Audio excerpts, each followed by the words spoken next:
ইংরেজি সাহিত্যের প্রধান মহাকাব্য হল বিয়ল্ফ। এই মহাকাব্যটি একজন বীর যোদ্ধার গল্প নিয়ে রচিত হয়েছে। এই মহাকাব্যের রচয়িতা কে তা অজানা, এবং এটা কখন রচিত হয়েছে তা নিয়েও আছে নানান বিতর্ক। তবে এটা আনুমানিক 700 থেকে 1000 খ্রিস্টাব্দের মধ্যে রচিত হয়েছে বলেই জানা গিয়েছে। এই মহাকাব্যে 3182টি লাইন আছে। এই মহাকাব্যটিতে সাধারণত বিয়ল্ফের সাথে 3 জনের যুদ্ধের বর্ণনা রয়েছে।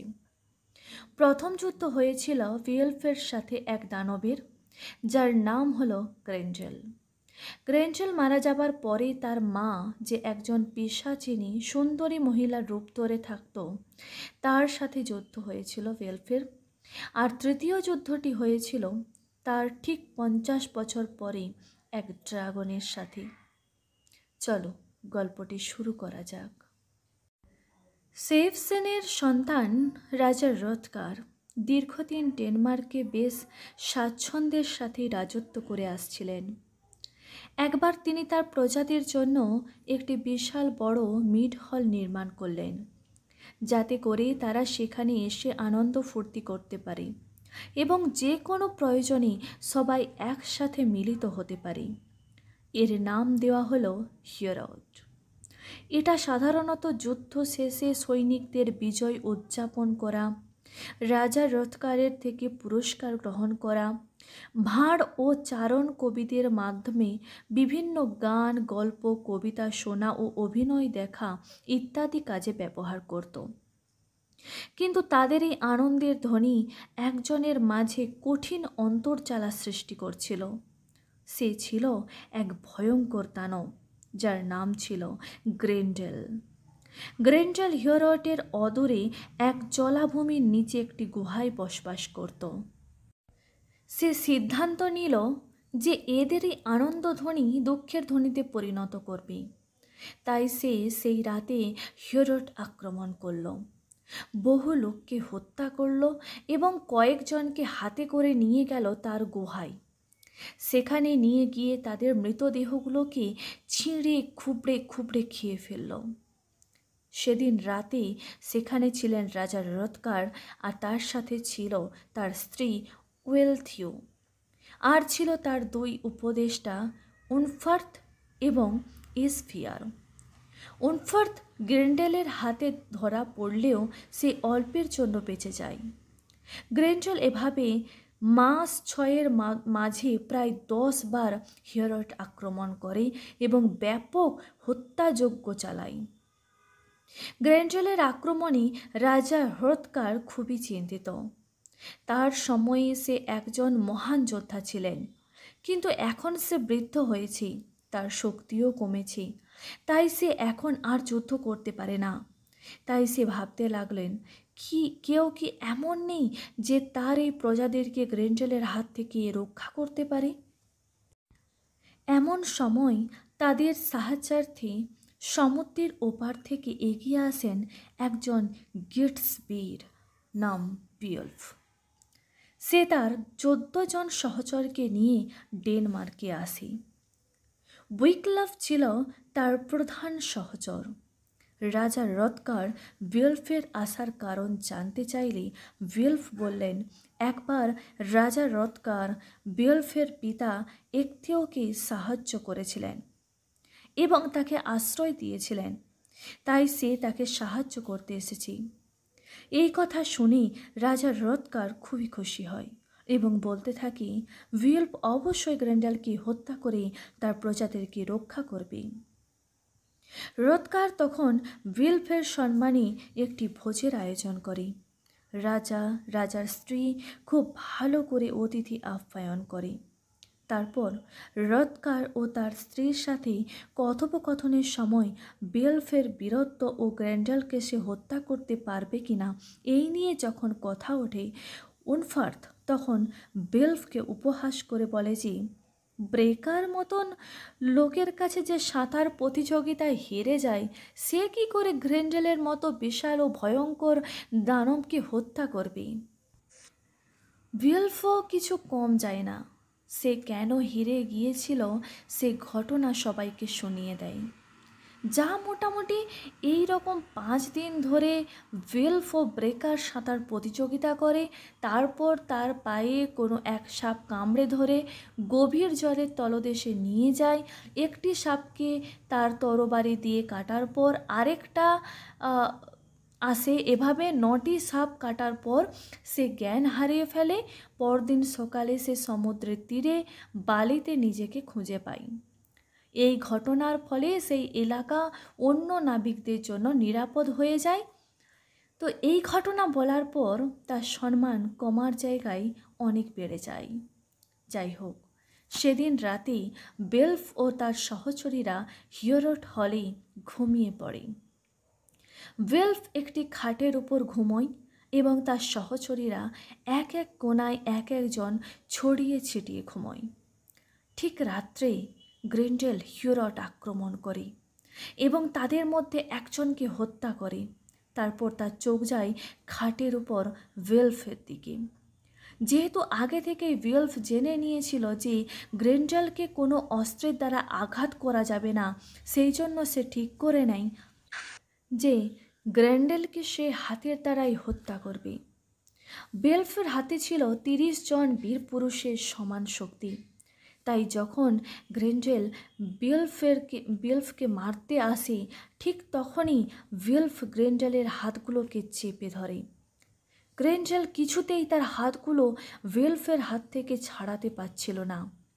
এভাবে কিছুক্ষণ ধস্তাধস্তি চলার পরেই গ্রেন্ডেলের একটি হাত কাঁধ থেকে আলাদা হয়ে যায় এবং সেখান থেকে রক্ত ঝরে। সে কোনোভাবে পালিয়ে যায় এবং তার মৃত্যু হয়।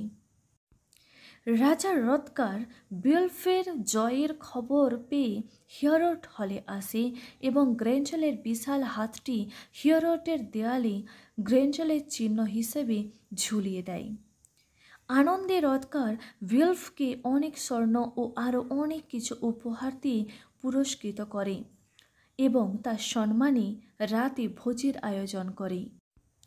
কিন্তু বিপদ এখানেই শেষ ছিল না। আরও বড় এক বিপদ তাদের জন্য ধেয়ে আসছিল।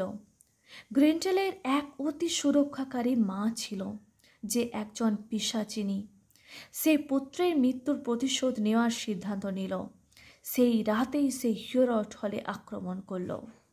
রথকারের প্রিয় উপদেষ্টা এক্সিয়ারকে ধরে নিয়ে গিয়ে হত্যা করল।